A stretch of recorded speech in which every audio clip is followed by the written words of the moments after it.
Eto na tayo, Manong Ted, sa Balitang Entertainment. Patok sa takilya at inuulan ng magagandang reviews ang second best picture ng 50th MMFF na The Kingdom.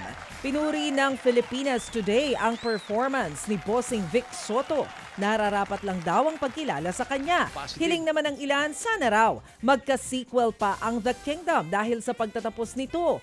Worth to watch daw ang MMFF entry na ito. Hindi nga naman missed opportunity ang pagtalakay sa uncolonized Philippines sa The Kingdom ayon sa review.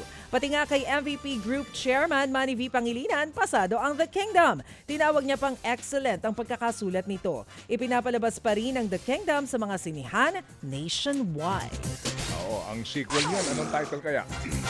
Ano? Dynasty. Wow! Pwede. Parang meron ng mga political discussion sa The Kingdom. So pwede. Dynasty. Dynasty. Opo, at yan po ang ngayon, lumalamon sa atin. Aray ko. Samantala po naman, handa raw po magbigay ng refund ang team ni Mr. Pure Energy Gary V sa nagdaan niyang concert sa The Big Dome. Matandaan nga pong natapos ng maaga yung day 1 ng kanyang one last time noong pong December 20. Kasi nga po naisugod sa ospital si Gary dahil po sa dehydration. Maayos naman daw ang kanyang kondisyon ngayon. Pero ilan po sa mga nagtungo sa konsyerto ang humiling ng refund.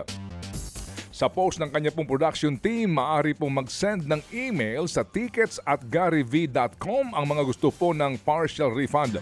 Next year daw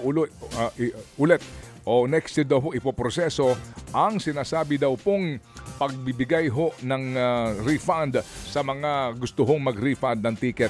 Yan daw po ay Monday hanggang Friday starting po sa 2025.